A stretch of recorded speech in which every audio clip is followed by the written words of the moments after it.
miakatra eo tongotrao.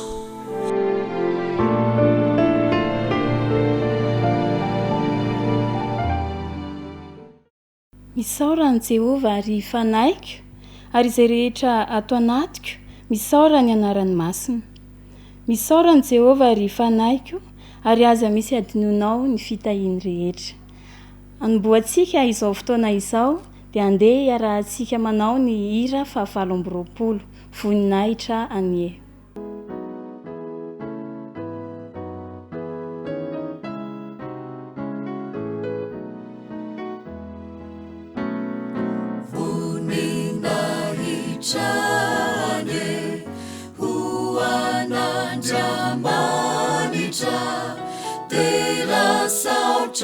Lazasu akasanja uavu leibeni erini leibeni asani marinani didini manabarani atsarani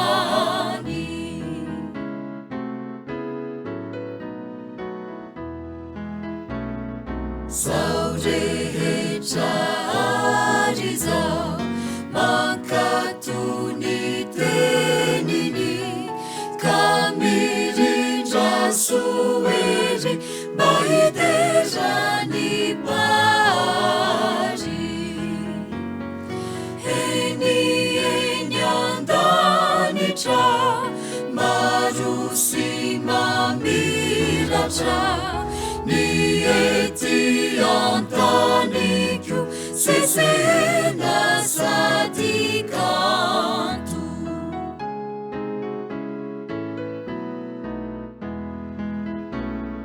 Ori ulumbeluna Izai sanganasani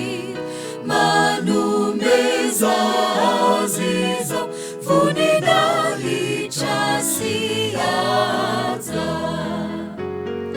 Ianau nusambatra Nutaini fachacha Tiani raurikyu Mauvula menatsara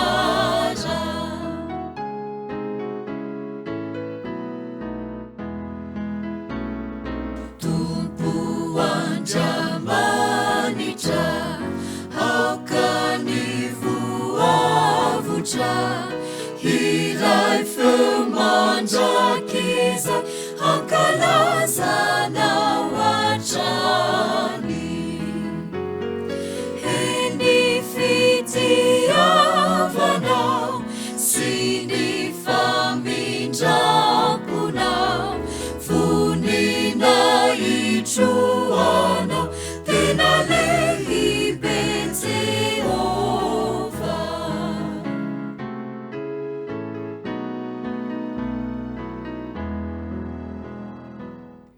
Iaraka ivavaka isika. Rainay izay any an-danitro, indreto izay vahoakanao, midera sy manome voninahitra ianaranao amin'ity sabata ity. Maro ireo fahotana vitanay nandritra iny anemana iny, koa mamelany elokay ary mamondrafo aminay. Amin'ity sabata ity rayo dia mangataka ny fanatrehanao izahay, ka ny zavatra rehetra izay ataonay eto dia ho voninahitra ny anaranao irery ihany. Amin'ny anaran'i Jesosy no angatahanay izany vavaka izany. Misaotra rayo. Amen.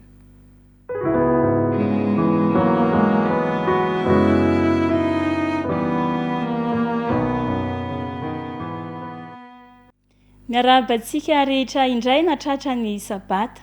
Ny fiadanan'ny tompo anie eo amintsika tsirairay avy. Tonga eo amin'ny tatitra maneran-tany isika, koa manasa an'ireo ekipa izay efa niomana ho amin'izany anatanteraka izany.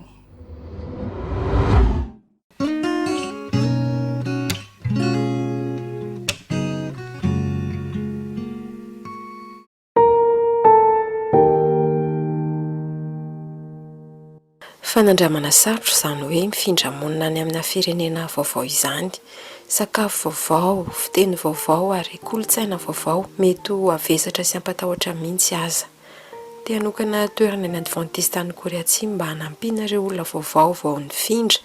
mba hatsapan'izy ireo hoe misy manohana izy. Ny fitoerana Adventiste natao hanampiana ny fianakaviana samihafa kolontsaina sy fiaviana dia centre d'influence iray an-tanan-dehibe izay miorina amin'ny tanànan'ny Ansan izay betsaka olona vahiny tonga miasa. Ny ankamaroan'izy ireo dia tsy mahay manoratra sy mamaky ny teny koreana akory raha vao tonga teto. Koa izany indrindra no nandora ny centre fampianarana teny koreana maimaim-poana ho azy ireo. Olona 400 isan-taona no manaraka izany fiofanana izany. Taona vitsy laza izay ny mpiasa tato amin'ny centre no nikaroka hoe inavy ny antsika azo atao mba hampivelarana sy hantarana kokoa ny asan'izy ireo. Koa anisan'ny nitsiry tamin'izany ny hanomezana tolotra ara-pahasalamana ho an'ireo mpiara-monina. Fa ny tena zahoana olona betsaka indrindra amin'ny tolotra omen'ny centre nefa dia ireo trano fandraisana ny tsy manan-kialofana. Toerana izay natao handraisana ireo olona izay tsy manana fidiram-bola na tsy manana trano. Ary olona izay raisina ao amin'izany toerana izany dia omena sakafo maimaim-poana ihany koa. Maro amin'ireo vahiny koa no tsy mbola mahafantatra ny tokony alera mila fitsaboana. Noho izany isan-kerinandro ny centre dia manolotra fitsaboana nify maimaim-poana ho azy ireo sy fizaham-pahasalamana tsotsotra isam-bolana. Ankoatr'izay ireo mpizahatany dia afaka manatona mba haka toro-hevitra.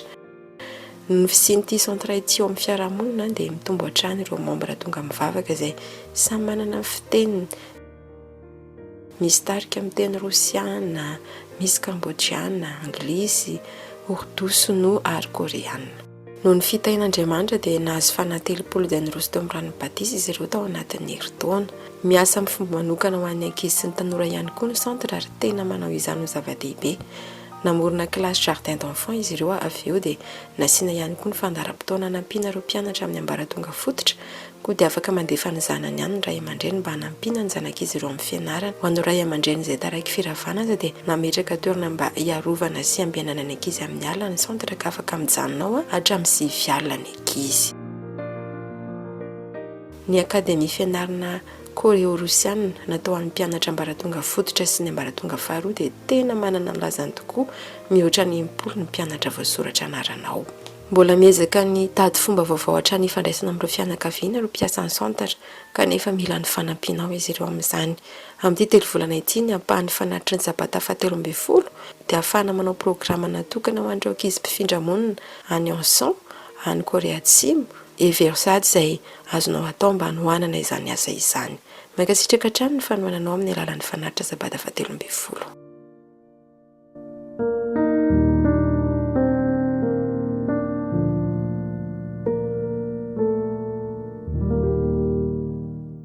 Misaotra azy ireo isika ny amin'izay tatitra maneran-tany mahafinaritra izay. Tonga eo amin'ny fampitinana ny leson'ny zaza-bonono ka hatramin'ny zatovo isika. Nefa mialohan'izay dia andeha hanao ilay hira mitenena isika.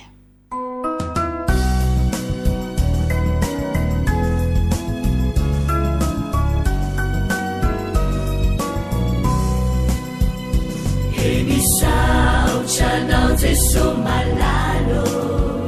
Chachizao futona mamizao Yanaranai Antungu chao Izai piana chao Kuambitene nare Jesu malalo Izai ainutalana Te nyadamina itwecha kawampunaya kuambitene nare Jesu malalo izahai ainutalana kahirote nyadamina itwecha kawampunaya Irate nyavyamina itwecha kawampunaya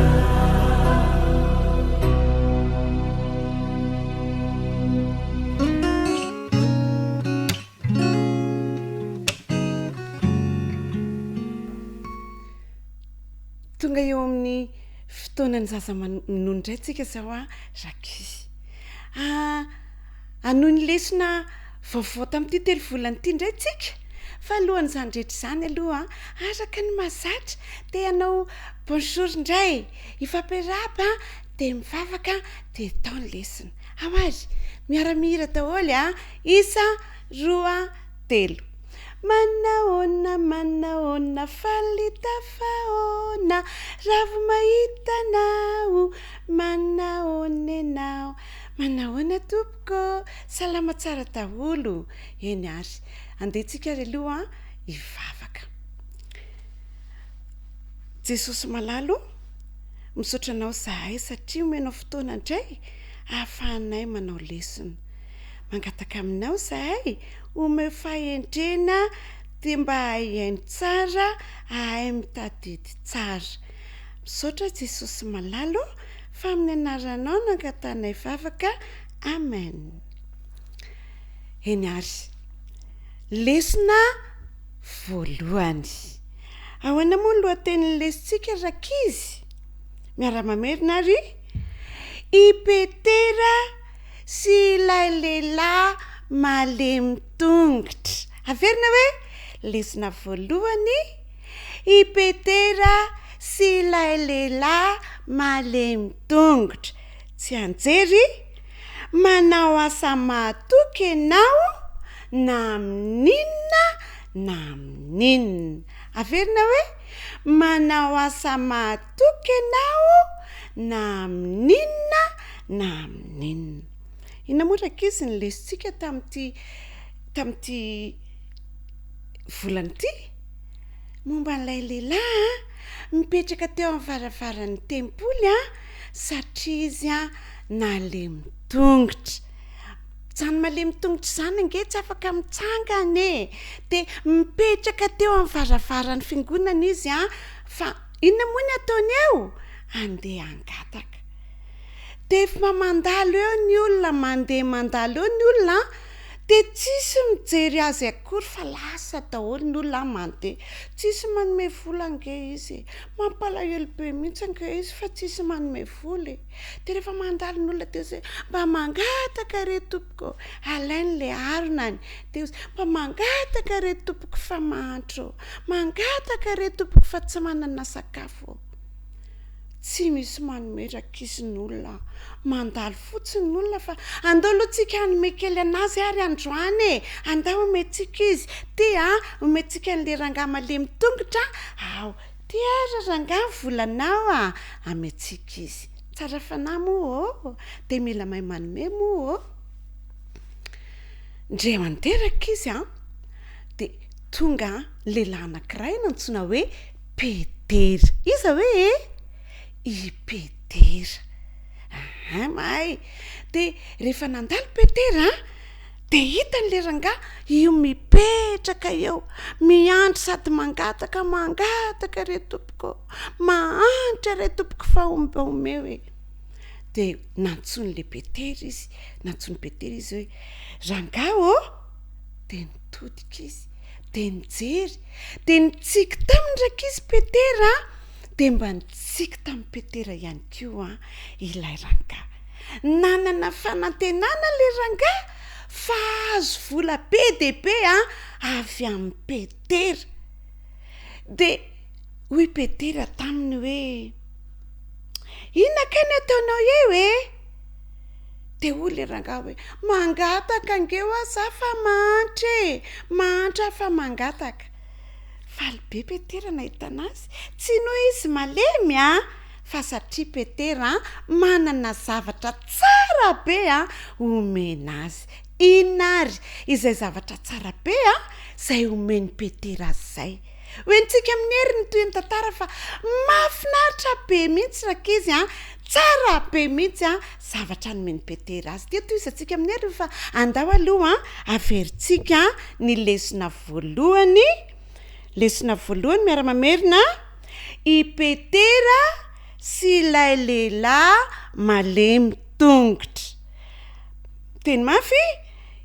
tsy anjery manao asa mahatoky ianao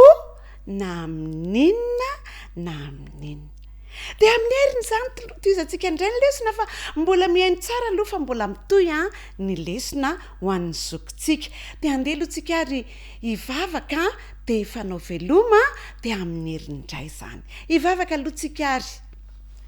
misaotranao izay Jesosy eo noho ny fotoana na hahafahanay namerina lesona ampio zahay mba hame mandrakariva ho an'ny mahantra dia taio ihany koa zahay mbola mba ho endry tsara amin'ny lesony zokinay misaotra Jesosy eo fa amin'ny anaranao ny angatanay vavaka amen ndeha no ifanao velomintsika veloma veloma aminy herindray veloma veloma aminy herindray veloma tompoko dia mirary sabata mahafinaritra ho antsika rehetra indray eny ary amen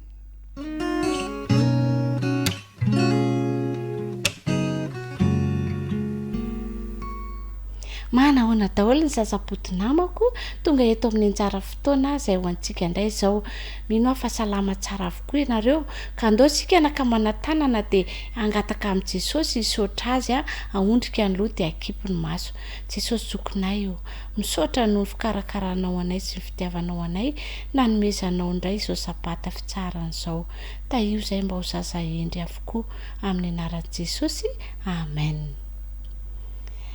mino aho fa nianatra ny lesona avokoa sika araka izy nandritra n'izay eneman'izay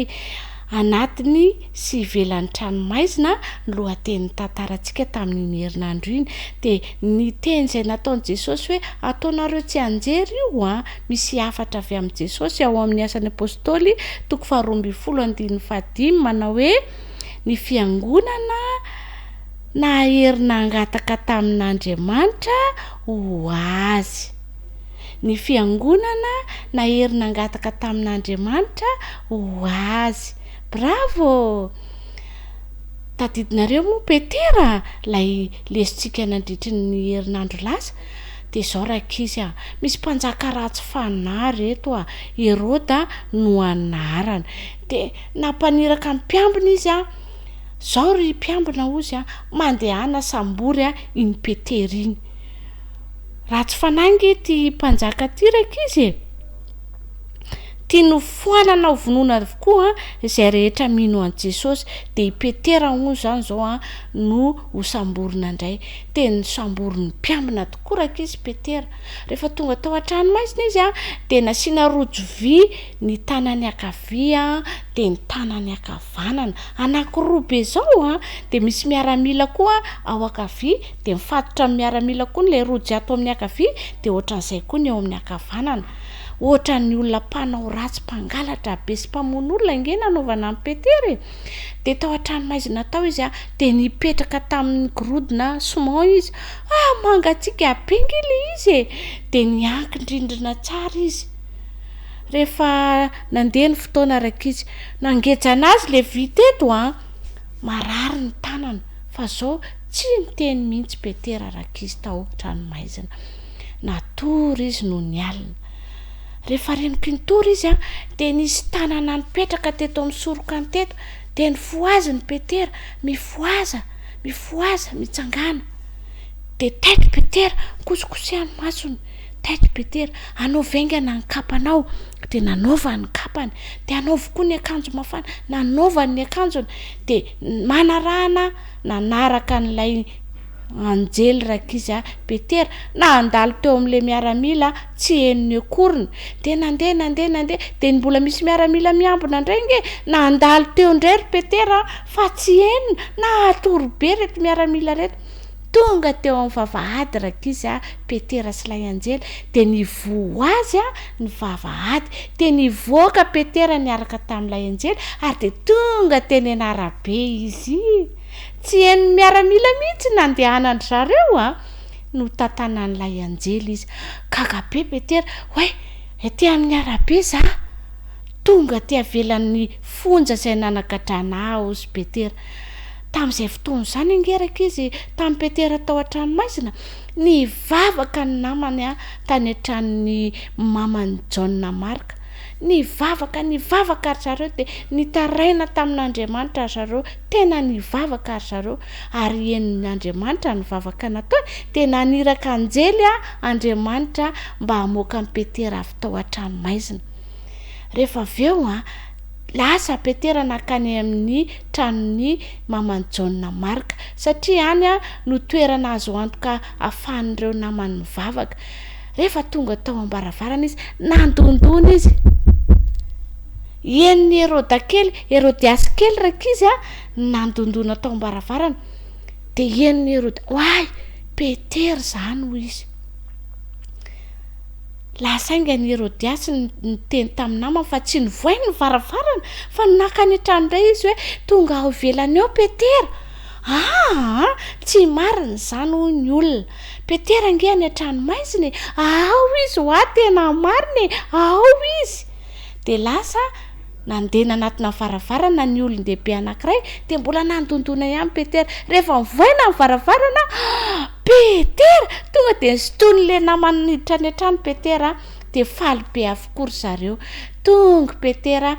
tonga ato amintsika indray Petera. Nanao zava-mahagaga rakizy Andriamanitra. Rehefa mitaraina amin'Andriamanitra isika dia miaino izy. Zany mitaraina zany nge mivavaka e. Rehefa tena mivavaka isika, tena mivavaka amin'Andriamanitra, miaino nge Andriamanitra e. Dia manao zavatra ho antsika izy. Ary izay zavatra mahasoa antsika no ataon'Andriamanitra amin'izany. Ny zanak'Andriamanitra rakizy ny olona kristianina na hoe mino an Jesosy dia mifampivavaka foana. Rehefa misy namana marary dia mivavaka ho azy ireny. Rehefa misy sahirana, rehefa misy tsy misakafo dia mivavaka ho azy ireny. Dia omentsika koa izy ireny raha manana isika. Izany ny tena tian'Andriamanitra indrindra ary iriny mba ho ataon'ny zanany avokoa. Na dia zazaboto aza dia afaka manao an'izany. Andao aritsika hisaotra an'Andriamanitra indray e. Akambana ny tanana, ondrika ny loha dia akipy ny maso fa hiara hivavaka. Andriamanitra, misaotra anao izay noho ny tantara mahafinaritra izay nomenao anay. Dia mangataka izay mba ho tahinao avokoa ny namanay rehetra, ny marary hositranao ary ny tsy manana sakafo hohanina dia mba hanana anjara izy ireny. Omeo fahendrena zahay ankizy rehetra, ny zanakao rehetra mba ho ahay mizara sy ho tian'izany mizara izany ihany koa. Amin'ny anaran'i Jesosy, amen. Ny farana indray fandaharana androany raha sitrapon'i Jesosy dia amin'ny heriny indray tsika miaraka fa veloma daholo indray ary amin'ny heriny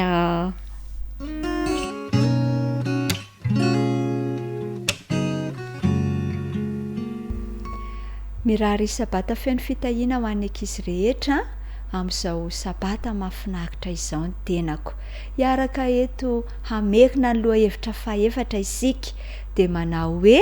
ilay ady mangina, ilay ady mangina. Malala ady daholo ve ny ankizy kely rehetra? Inona no ilaina moa rehefa hiady? Tsika ve miady? Asain'i Jesosy miady ve ny ankizy? Tsy asain'i Jesosy miady itsika fa ny tantarantsika dia miresaka ady ary amin'izany ady izany rakizy dia misy ny atao hoe tafika. Ka ny andala teny fitadidy dia hita ao amin'ny Salamo 7:1 andininy voalohany. Salamo 7:1 andininy voalohany manao hoe endre tsara sady mahafinaritra raha ny mpirahalahy no miara-monina. Andeha raha antsika mamerina hoe endre tsara sady mahafinaritra raha ny mpirahalahy no miara-monina. Salamo 7:1 andininy voalohany. Nanana ady natrehana tokoa rakizy zanak'Israely nanoloana ilay ady lehibe izay tsy maintsy natrehan'izy ireo dia ny manda tanàna manda ny Jeriko. Tena tanàna ngesabe tokoa ty Jeriko ty tamin'izany ary sahiran-tsaina ilay mpitarika dia hijosoara ny eritreritra hoe ahoana ireny fomba ahafahana mandresy an'ity tanàna lehibe ty. Nafinaritra nefa dia izao nanome toromarika azy mandrakariva Andriamanitra. Ka rehefa nanome toromarika azy Andriamanitra dia narahana izy ireo mpiatafika rehetra zany izay ivonina hiatrika an'ity ady ity a dia nanaiky hiara-iasa sy hanaraka ny toromarika rehetra izay nomena azy ireo ka nandritry ny herinandro a dia nasaina niodidina mandany jeriko fotsiny izy ireo dia mitsoka tandrokomby azafady a ny mpisorona dia miodina indray mandeha nandritry ny herinandro fa rehefa tonga ny andro fafito a dia nasaina niodina impito a teo izy ireo tamin'izay moa dia nilanja ny fiarahfanekena mandrakariva izy ireo a azadinitsika dia rehefa niodina impito izy a tamin'ny farany a dia nitsofina mafy ny trompetra ary rehefa nitsofina ny ara-nitsoko ny trompetra ny rehetra dia nirodana araka izy ny mandany jeriko azo ny zanak'Israely ny fandresena tsy azo foana ange zany fa ny zavatra izay natao sy ny tanterahana dia tsy inona izany a fa voalohany aloha dia ny fitiavana hiara-iasa faharoa dia ny fitiavana akatony baiko rehetra izay nomena azy ireo mahafinaritra tokoa zany raka izy a ny vokatry ny fiaraha-miasa hita eo amin'ny atao hoe ankonan'Andriamanitra izao a sy ianao izoky zandry tata sy neny dia ankonan'Andriamanitra izy ireo tiatsika aomby ve ny ankonantsika tiatsika azo fandresena miaraka amin'i Jesosy ve andehantsika iray saina ary vonina hiara-iasa ka dia aka tokoa ny baiko izay nomeny Jesosy tsy mijanona eo ihany angeraka izy tsy ao amin'ny dada sy neny ihany tsy ao an-tokantrano fa ay any am-piangonana koa dia ankonan'Andriamanitra dia izasenao koa anisan'ny ankonan'Andriamanitra any am-piangonana ka raha tiatsika androso ny fiangonana dia angatan'Andriamanitra ny ankizikely rehetra mba ho vonina hiara-iasa ka ninona asaina ataon'ny ankizy zany any am-piangonana dia andao ny ankizy tsy dongodongy fa vonina hiara-iasa vonina akatoa ary vonina iray saina fa mahafinaritra tokoa raha miara-monina any an-danitra itsika rehetra izao tsy ho any anefitsika raha tsy mahay miara-monina aiza re eto an-tany ka ny faniriako any ankizikely rehetra zany androany a dia ankizy ho mpiara-monina etỳ an-tany ka hatrany an-danitra ankizy vonina hiara-iasa amin'ny ankonan'Andriamanitra dia ny ao an-tokantrano sy ny any am-piangonana ary amin'ireo rehetra izay mifanerasera aminy dia izay indray ny lesinantsika ho sasa endry daholo nareo mino an'izany a ny tenako ka dia Jesosy omba nareo manokana ahita fombiazana eo amin'ny fiainanareo anenareo rankizy dia izay indray veloma mametraka ny mandra-piona ho amin'ny manaraka indray veloma daholo veloma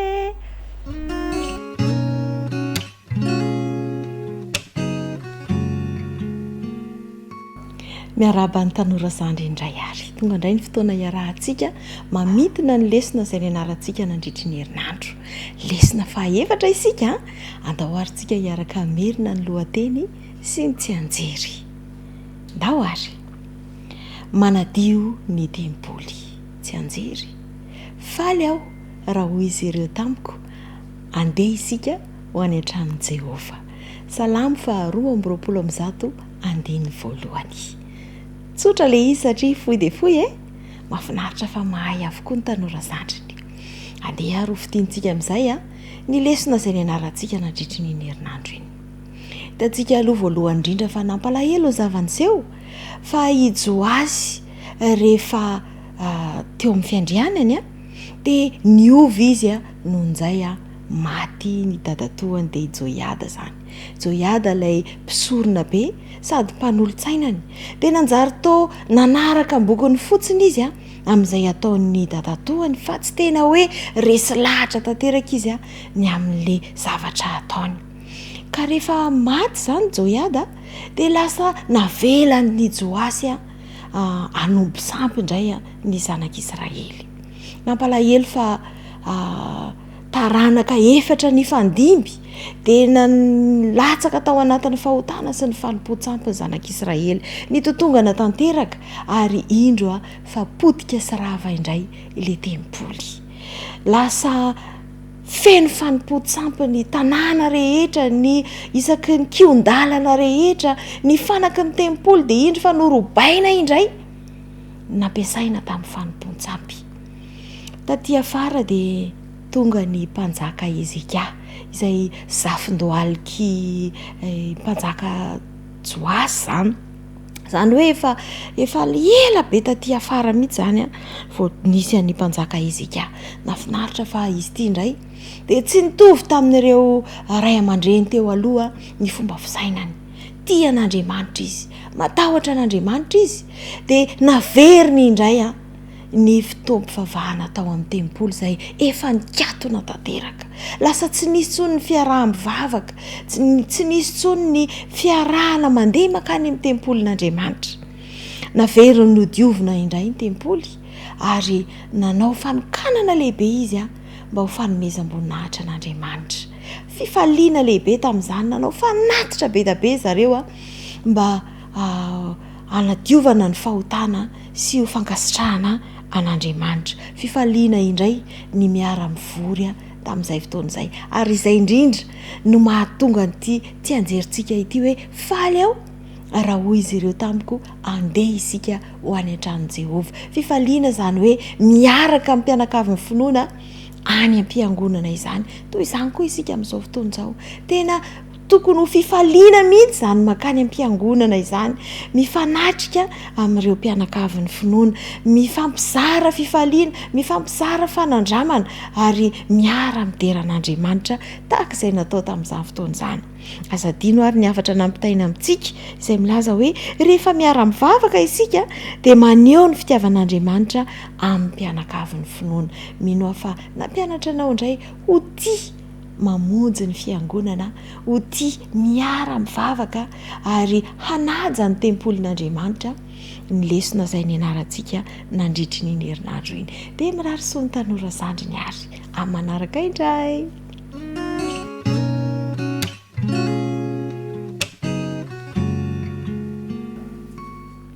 Amin'ny fifaliana indray ny ara-panany tanora mantanto rehetra natratra izao famerenana ny lesona faefatra izao. Ny lohatenin'ny lesontsika nandritry ny herinandro iny dia ny hoe andro farany tafody ihany. Ny tsenjery dia mino fa mahay ianao na dia lava aza ka manasanao andeha hiaraka amerina izany sika. Ao amin'ny lioka toko faraka ambiroapolo andiny fa 5 ka hatramin'ny 7 ny nisin'ny tsenjerintsika. Andao iarahana manao zany. Ary isy famantarana eo amin'ny masoandro sy ny volana ary ny kintana. Ary ety ambonin'ny tany dia isy fahorian'ny firenena amin'ny fahaverezan-kevitra noho ny firondrona ny ranomasina sy ny fanonjany, ka ho reraka ny fon'ny olona noho ny fatahorana sy ny fiandrasana izay zavatra ho tonga ambonin'ny tany, fa ny herin'ny lanitra dia hozongozonina. Ary amin'izany andro izany dia ahitany zanak'olona avy eo amin'ny rahona mikery sy voninahitra lehibe izy. Ary raha vao miandosa ny zavatra izany dia miandrandra ka asandrato ny lohanareo fa manakaiky ny fanavotana anareo. Mazava loatra fa ny lesontsika izany nandritry ny herinandro dia niresaka indrindra ny amin'ny fiverenan'i Jesosy tsy ho ela intsony. Nisy ny fampiomanana izay nomenantsika, famantarana maro izay omenantsika mba ahafahantsika miomana fa efa akaiky tokoa ny fiaviany. Ary anisan'izany ireo zavatra izay hitantsika tao anaty tsenjery ireo, misy famantarana eny amin'ny masoandro, ny volana, ny kintana, ny ororon'ny firenena, ny firondrona ny ranomasina sy ny fanonjany, ary indrindra ny hoe reraka ny fon'ny olona noho ny fiandrasany ny zavatra ho avy. Move tsy zavatra miseho zany amin'izao ankehitriny izao, ary tena zany tokoa no iainan'ny olona ankehitriny. Ka manambara zany rehetra zany fa kely sisa dia ho avy ilay tompontsika. Ho avy tokoa izy mba hamarana izany fahoriana rehetra izany, ny fahafatesana, ny ratsy rehetra fa vonin'izy hanome ilay fiainana mandrakizay, fiainana tsara lavitra izay homanina ho antsika tsirairay avy. Ho avy haingana izy araka ny filazany ary tiany ianao mba hiaraka aminy any amin'izany fiainana nomanina ho anao izany. Tiany ohatrany hoe ianao rery ny olona eto tany dia ianao rery ny karakarainy dia te hitondranao ho any amin'izany fiainana izany izy, te haminanao ary efa dodina mafy mihitsy izy ny aneho anao amin'ny rainy hoe ity no ihanina izy a de namako a mpiresaka amiko isan'andro de raha izany ary no fietany tanany Jesosy ny aona aminao de mba manahoana kosa ianao eo anatrehan'izany rehetra izany vonona ve ianao raha ho avy Jesosy mino afa tsy handiso fanantenana ianao tsy handiso fanantenana azy ianao ka ianao indray ny tsy vonona nefa izy a efa dodina ny andray anao de izao matetika de izay zavatra omentsika tombam-bidy a no resahantsika na ny mamaritra ny fiainantsika ny zavatra eritreretintsika betsaka indrindra de izay omentsika tombam-bidy de te anontany amin'ity anio ity hoe inona reny zavatra omenao tombam-bidy eo amin'ny fiainanao Jesosy ve sa zavatra hafa fa maniry indrindra hoe engany eny tanora mantoanto rehetra mba hanome tombam-bidy an' Jesosy ka ny eritreritra ny zavatra atao ny zavatra andaniana fotoana ny zavatra tianao a de manodidina ny momba ny Jesosy manontolo de izao angatao izy a mba hanampy ianao mba ho vonona raha ho avy tsy ho ela eny amin'ny raha lanitra mety tsy hainao no manao an'izany fa izy kosa de afaka manova ny fonao ary afaka manampy ianao a mba hahatonga anao a ho vonona raha ho avy tsy ho ela eny amin'ny raha lanitra izy de maniry indrindra hoe isika rehetra izao de hiandrandra ilay fiaviany a izay tsy ho ela ntsony ary hiaraka hifaly hiaraka amin'ny any amin'ny fiainana mandrakizay de mirary soa indrindra ary veloma tompoko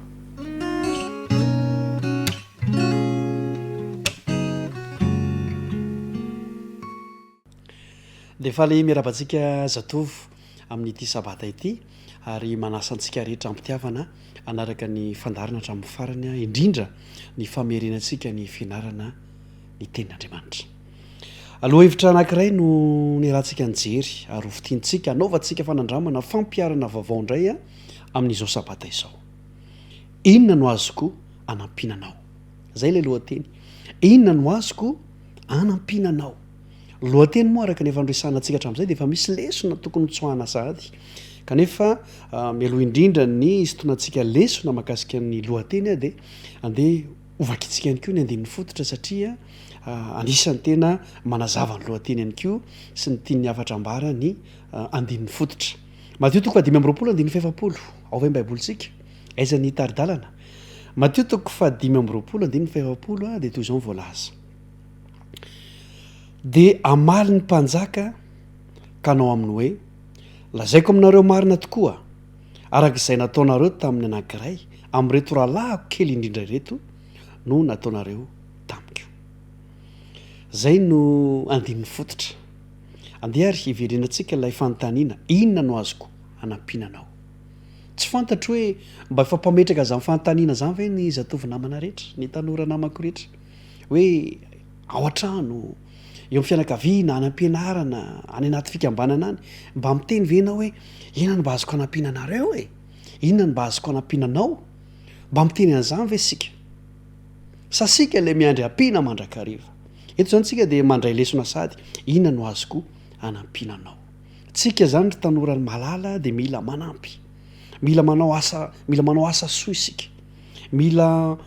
mamonjy ny hafa isika ry zareo any Etazonia any a sy ny any Kanada any mba fantatrao ve fa rehefa tsy tian'ny olona ny migadra noho ny tsy nety nataony de afaka misafidy izy hoe anao asa soa na zany ianao migadra na manao asa soa de alohan'ny olona moa zany a manao asa soa toy izay migadra zany hoe osolo olonay migadra zany de manao asa soa zany any Etazonia sy any Kanada rehefa misy olona voasazy de manova an'lay olona zay zavatra zay de misitona lesona any amin'izany tsika hoe tsy hoe noho izany toe-javatra zany a de mafy be le manao asa soa hoe ohatra mitovy amigadra ihany zany maty be amin'izany a tsy a fa araka nylazain'i Jesosy eo amin'ny Matthieu 5:20 de zao hoe zay ataonareo amin'ireny rahalahako madinika kely reny a de ataonareo amiko rehefa misy olona zany a madinika kely le madinika kely moa zany de zao hoe kely eo mety hoe fahalalana mety hoe tsy mahay izy any am-pianarana any ianao mety mba mahay misy namanao tsy maharaka manaova asa soa ampio izy zay ngely izy rehefa manampy an'ireny madinika ireny sika na dio amin'ny fahalalana aza dia toy ny manao zavatra ho an' jesosy ary tsy terena fiainana l izy ary tokony ho fahazarana ihany koa ao an-trano eo koa zay zany fampiarana dia tokony hametraka fanontanianao hoe inona no azoko anampinanao inona no tokony ataoko ato an-trano ato ianao zany tsy tokony ilay tanora baikona hoe ataovy ry mandehana makary diovy ty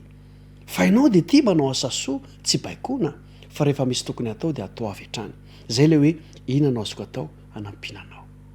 irariko dia mba ho voarayntsika zany afatra izany ka mba hanisan'ny mpanao asasoa ny zatovy rehetra mirarisondray ary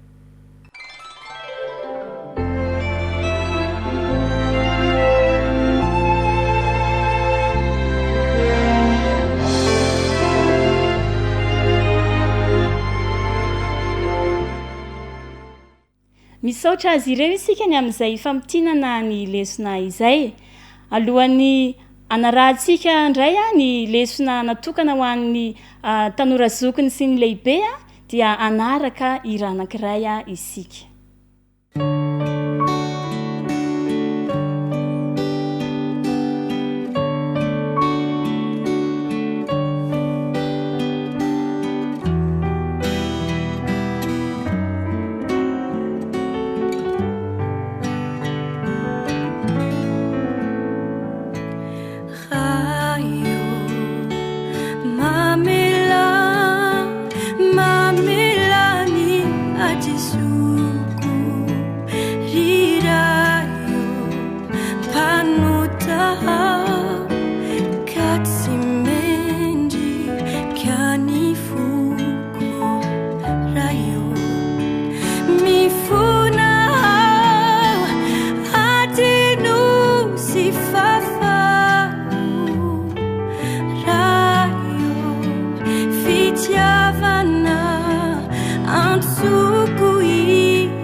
dia fifaliana indray no arabanantsika tsirairay avy na tratra ity sabata masina ity a fa indrindra moa na vitan'izay herinandro izay ka afaka miara-mametina ny loha hevitra ny rahantsika nianatra dia ny loha hevitra fahaefatra moa izany a ilay manao hoe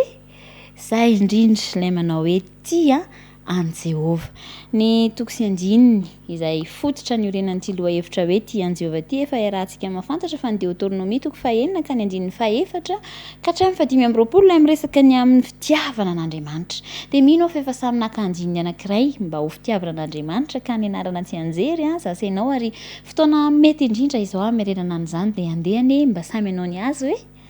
zay indrindra ao amin'ny andininy fahadimy amin'ny Deutéronomie toko fahaenina ilay miantso antsika hoe ahitiavana Jehova Andriamanitra ao amin'ny fonao rehetra sy ny fanahinao rehetra ary ny herinao rehetra ary niara-nianatra isika fa amin'ny fo zany amin'ny fanahy amin'ny hery no hitiavana an Jehova dia farafahakeliny hoy ny lesona tamintsika ny atao hoe izay tia an Jehova amin'ny fo rehetra amin'ny fanahy rehetra amin'ny hery rehetra izay dia ny mitadidy farafahakeliny a mitadidy ny tenin'Andriamanitra ary mitahiry an'izany mba ho ao an-tsaina mandrakariva dia niresaka tamintsika ihany koa ny lesona fa rehefa tadiditsika sy tehirizitsika ao an-tsaina tahaka izay ilay izy dia tsy tazomina fotsiny ao fa ampitaina indrindra zaraina amin'ireo zanaka ary mba hananan'ireo zanaka ihany koa fiainam-pitiavana fifandraisam-pitiavana amin'Andriamanitra ilay iray tiantsika ka izy ireo ihany koa dia mba hiresaka amin'Andriamanitra ary hiresaka ny amin'Andriamanitra amin'ny androm-piainany ka ny hoe tia an'Andriamanitra araky ny lesona izay ny rahantsika nianatra izany ry tanora zokiny sy isika rehetra izay mpiara-mandalina ny tenin'Andriamanitra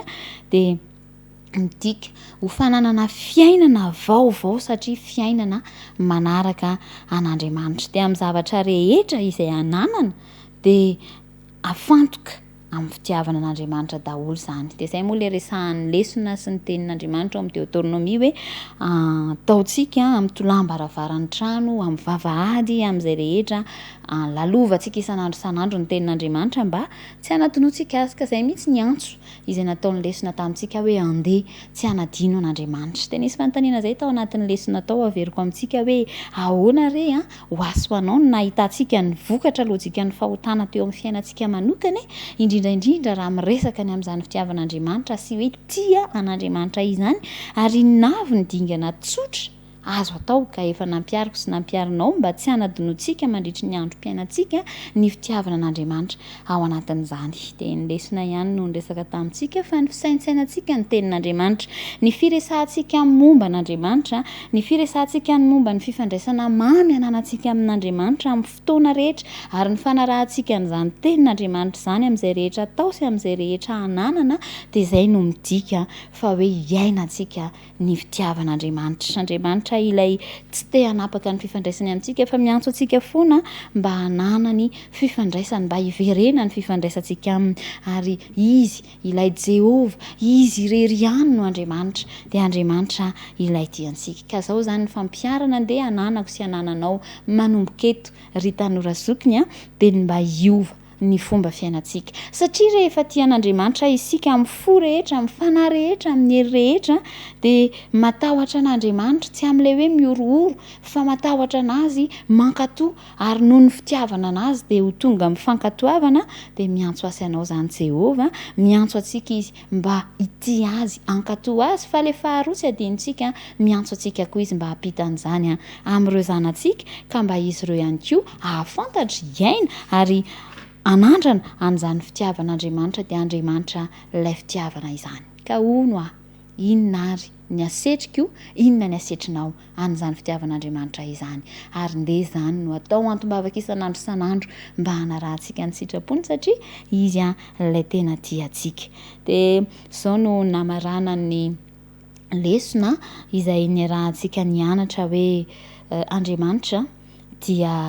tena fitiavana ary ny toetrany amin'ny mahafitiavana azy dia ny sary maneho an'izay dia io toko fahaenina amin'ny Deutéronomie io no anankiray tena maneho azy indrindra ao amin'ny soratra masina ka rehefa nianatra izany tsika tao anatin'izay herinandro izay dia tokony ho iainantsika isan'andro ny maha hoe Andriamanitra dia fitiavana ary tokony ho tsapantsika isan'andro isan'andro fa Andriamanitra dia eo foana ary ny fotsika no iriny fatratra dia mba hanolotra ny fotsika ho azy isika ka ny fiovam-po marina izay mitarika ao amin'ny fankatoavana no avalintsika asetritsika ny fitiavan'Andriamanitra engane ry tanora zokiny namana mba hifantoka mandrakariva amin'ny famonjena sy ny fanavotany Jehova isika dia ahery vaika anintona ary helipatrana ny fijoroana fahavolombelona ny hontsika amin'ny hafa voalohany amin'ireo zanantsika ho an'izay efa manana an'izany nyzany fitiavan'Andriamanitra izany ka mirary sabata feno fitahiana ho tsika tsirairay avy ary maniry hoe tsapatsika ny fitiavan'Andriamanitra ka mba hity azy amin'ny fo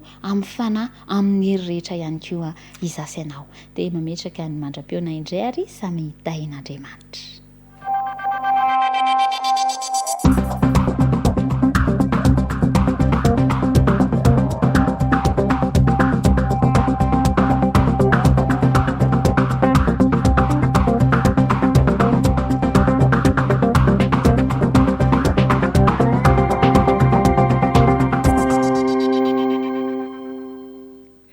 miarabantsika rehetra indray a ny departementany fahasalamana sy ny fahalalana oniny a eto anivon'ny FMC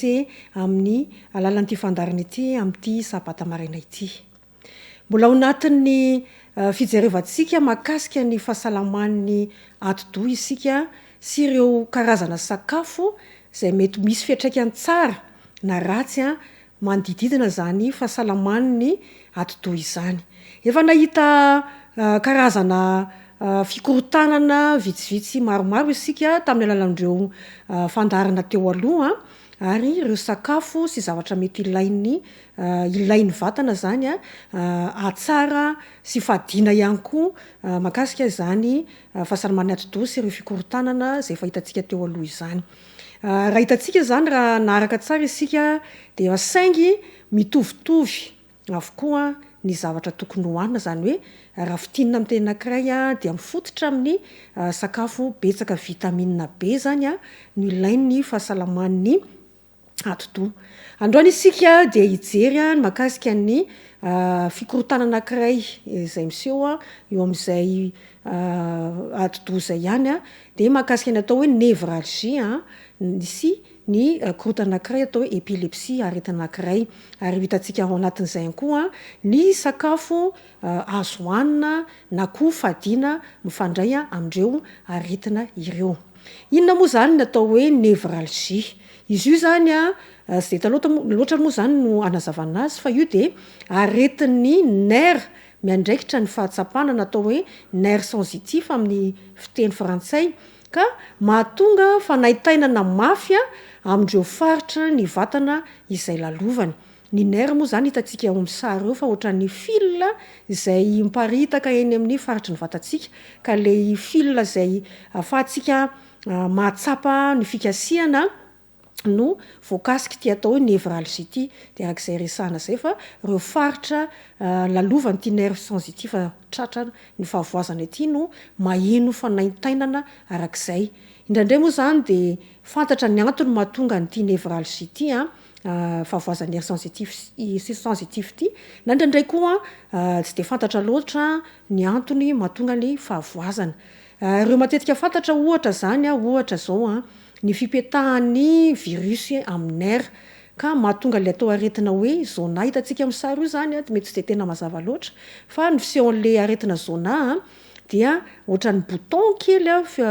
mena fotsifotsy ohatran'ireny lehilahy kiraro ireny izy mivangongo ohatran'ny hoe voaloboka mazava zany fotsifotsy ny lokony dia majinika kely ary indraindray dia tena hita hoe manaraka an'ilay trajet an'ilay lalana andehanan'ilay nerf sensitif mihitsy ny fipetahan'ny fisehon'ilay bouton kely dia mora fantatra be zany diagnostika ho an'ny dokotera. Na indraindray koa mety hoe tsy voatery izay ihany fa misy karazana aretina anankiray atao hoe fantatritsika betsaka mahafantatra ny tely atao hoe sciatique, nerf sciatique vokatry ny hernie discale izay zany hoe voatsindry zany ny resaka voatsindry zany izay ny mahatongavan'ity aretina anankiray ty atao hoe nerf sciatique ty na hoe hernie discale zany no mahatonga izay ihany koa. Inona ireo sakafo manampy amin'ny fampihenana ny fanaintainana? Fantatra mihitsy fa tena manaintaina izy io indrindra fa ty le hoe nerf sciatique ty rehefa mihetsika izy io dia marary tokoa. Ankoatra ny fanafody izay hohanina moa zany dia arak'izay voalaza izay fa misy ireo sakafo izay manampy amin'ny fampihenana azy. Ilaina zany mihinana ireo sakafo betsaka vitamina B. Efa nytany sainaka ny resantsika tamin'ny fandarana tany aloha ny sakafo ahitana ny vitamina B dia ny germe de blé, ny levure de bière hitantsika amin'ny sary eo zany mety ahafantarantsika anazy eny amin'ny grande surface no afaka hitantsika nytony atao hoe germe de blé ny levure de bière. Eo ihany koa ny fihinanana amin'ny vatana ny vitamina B1 sy B12 zany. Ary tsindrina manokana ny fifadiana ny zava-pisotro misy alcool. Ny épilepsie indray zany jerevantsika manaraka dia antsoina fahafantarany maro azy le hoe andro be. Izy io zany dia aretin'ny système nerveux ihany koa ary rehefa mihetsika izy io dia miendrika ohatran'ny crise amin'ny heriny samihafa. Ohatra hoe fahaverezana fitadidiana ohatran'ny somary via fitadidiana zay le olona antsoina am'le hoe absence na hoe petit mal. Na eo ihany koa le fanitona be zany mafy ary arahana le hoe torana izy io. Zay zany fisehoan'ity satuna ny fisehoan'ity le atao hoe épilepsie na le hoe andro be ity. Inona ry antony anisan'izay mampihetsika ny crise ny épilepsie? Tsindrina manokana amin'izany tsy fampian'ny vitamine avy amin'ny sokajy be ary ireo sira mineraly. Eo ihany koa ny stress, ny avizanana, ny fanaviana, indrindrandrindra fa fiakaran'ny hafanana izany. Ny zava-pisotro, ny fisotroana ny zava-pisotro misy alcool dia mampihetsika ny crise ny épilepsie na le hoe andro be hozy izytsika. Ampitomboana arak'izay zany raha toa ka tsy ampy ny vitamine B dia ampitomboana ny sakafo betsaka vitamine B toy ny folate. Eo ihany koa zany ny folate zany dia ampitomboana ao anatin'izay ny magnésium ary ny manganèse. Toy izay ihany koa ny araky nampahatsahivana hatrany hoe misy ireo sakafo izay fadiana dia ny zava-pisotro misy alcool. Misy ireny sakafo izay misy natao édulcorant, anisan'izany ny aspartame izay hita amin'ireo zava-pisotro soda. Ny atao hoe soda zany dia coca, ny jus le star hozy izy fiteny antsika anazy boisson gazeuse, ny dité glacé light, ny menaka misy atao zava-maniry atao hoe onagre. Ny ampitan-dranomasina mety ahitana anazy io eto amintsika mety tsy dia misy loatra fa reny zany dia fadiana satria mampihetsika ny crise ny épilepsie izany na le hoe andro be. Ireo karazana zava-pisotro diététique araka ny fahafantarantsika anazy toy ny hoe milkshake, ireo le vokarin'ny reny indostria zany misy manko milkshake amboarina any an-trano tsy misy an'ireny zavatra ampiana ireny fa